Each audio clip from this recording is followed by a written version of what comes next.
What is going on, guys? It's the Mare Dragon. Round 2 of the Six Nations is almost upon us. We've already done the preview video for Scotland versus Wales, but this one is actually the first game of the round. It's just taken a long time for the teams to get announced today. Ireland versus France, the game that I said sort of leading up to the tournament, to me, was going to be whichever team won this probably won the Grand Slam. It's potentially shaping up to be a bit more interesting than that, but it's certainly going to be one of the biggest games over this tournament. Anyway, Ireland currently rated number 1 in the world. France down in second place. I think this is the first time we've ever had the top 2 world-ranked teams play each other in the Six Nations. I don't believe that's ever happened. If it has, make sure to drop it down in the comment section because that's a fun little factoid. Of course, in these preview videos, we're going to be having a look through the teams that have been announced to play for both sides, have a think of some good picks, some bad picks, some team tactics, and finally giving a score prediction. If you enjoy rugby content on YouTube, make sure to subscribe to the channel to keep up to date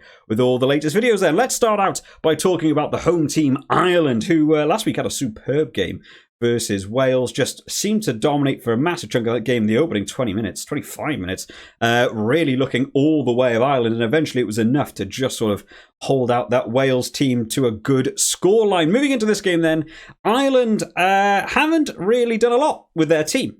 Which is to be expected. They had a very promising first game. There's some things they'll want to cut out, which we'll sort of run through as we go through the team. Starting out in the front row then, Andrew Porter, Rob Herring, and Finlay Bealham. Now, one of the noticeable changes in this front row is the lack of Dan Sheehan, who was all over the park in that Wales game. I've tried looking it up. He has apparently picked up an injury, but I can't find out anywhere what the actual injury is that's ruled him out for this one. So Rob Herring coming in that replacement hooker position, but by no means a bad hooker coming in. Rob Herring bringing in still a good hooker to have in the team. Andrew Porter is one of the ones I picked up a little bit in terms of the review video. Gave away 6 penalties last week. Ireland in total gave away 13 penalties.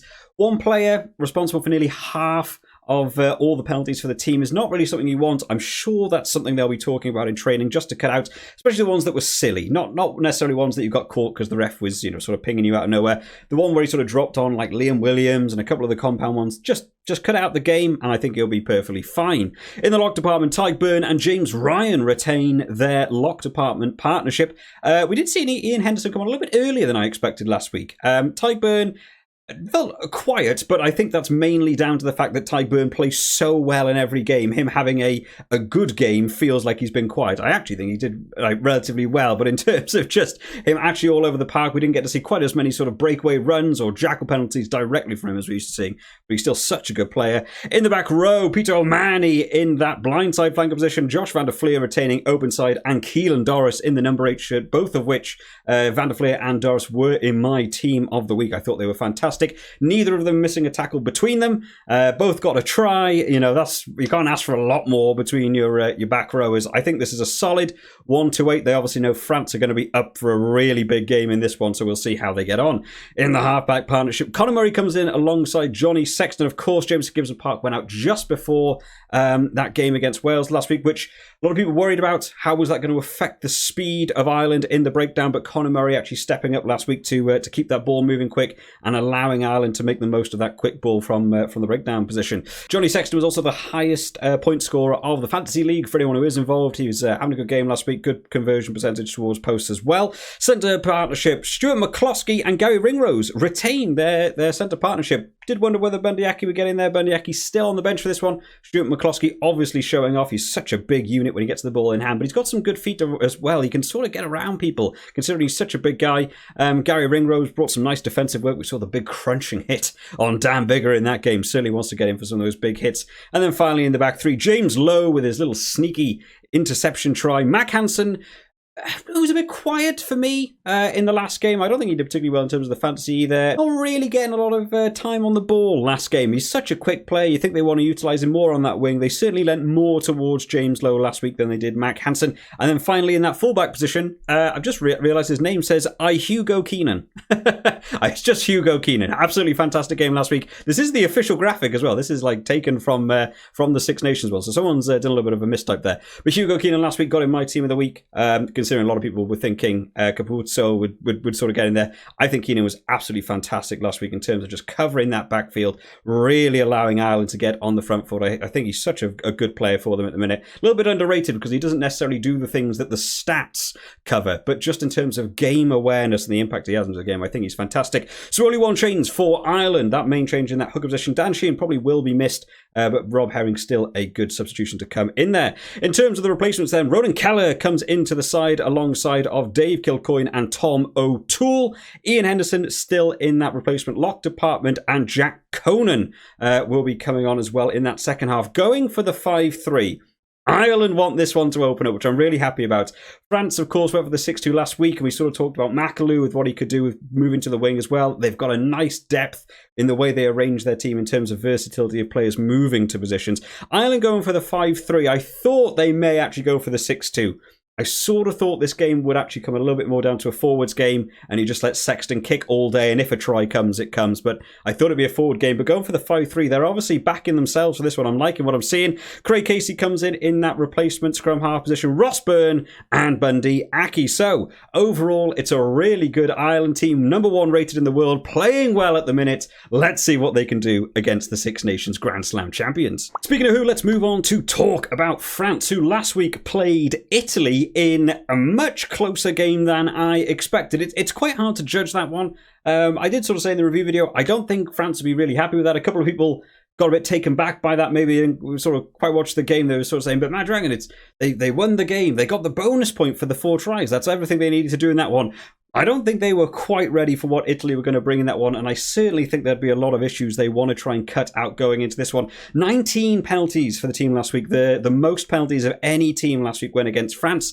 They were definitely trying to play at speed. They were definitely trying to just get that ball going, and sometimes felt like they were pushing it a bit too much. A few too many offloads, or just desperately getting out. One man pick up and runs, not quite supported by as many men as they'd want to. I think there's a lot for France to work on from last week, but I think it is things that can be fixed. But I feel like those things they were getting pinged for and picked up against in that Italy game, if you do them against Ireland, I feel like you sort of begin to hand that game over to Ireland. So we'll see what they can cut out. In terms of the team that's been mentioned then, no changes in that entire starting 15 lineup. So they're obviously still back in this. They obviously think the issues that came from that game can be worked on, but we'll have a run through anyway because it's a lot of fun to do. Cyril Bay goes in alongside Julien Marchand and Antonio in that front row. Antonio did get in my team of the week. I thought he had a really good game last week in terms of his scrummaging. There'll be some pressure. The scrummaging last week between Ireland and Wales certainly felt like it was going the way of Ireland, but I want to see Antonio lock horns with Andrew Porter. I think that's going to be a big scrum competition in this game. In the lock department, then Flamand comes in alongside Paul Valemsa. Flamand, of course, getting his charge down try. Just good positioning. I can't imagine Ireland will be leaving Conor Murray as isolated as we saw Stephen Varney last week for Italy. I imagine Ireland will have watched that game. They know people like Paul Valemsa, Flamand, Taufai Fanua, when he comes on later, they're big men. They'll get their hand over to stop that box kick. I imagine you'll be seeing more pillars at rucks for Ireland, maybe that sort of caterpillar setup where they bring it a little bit further back just to stop that charge down. They'll be really trying to avoid getting charged down by some of these guys because they put big pressure on them. On to the back row then, Jalange will be taking the blindside flank. Open side flank goes to Olivon, who of course got his yellow card last week. He'll be again disciplined for them, just not going their way. He'll be wanting to just sell that game down a bit. You don't want yellow cards going your way. It's not going to help you in any way versus a team like Ireland. And then finally Gregory Aldrit, who had an all right game, I would say. There were certainly portions though where I felt like we were really missing out on an Aldrit from a couple of years back, where you just saw him break through the lines and having some fantastic runs. Still had a good game, but maybe just shut down a little bit more in that Italy game than I was expecting to be seeing. In the halfback partnership then, Antoine Dupont will be taking that scrum half position. Who else is going to be taking that? Such a fantastic scrum half. Had a good game last week as well. Another one in terms of them trying to exit out your opponents. Dupont is one of the ones who's running out of that line to try and get charge downs, putting big pressure on your fly half or whoever's dropping back for the kick. I really like that style, and France have done it well against Italy. We'll see if he can do the same against Ireland. And Romain Ntamack with his 2 little crossfield kicks.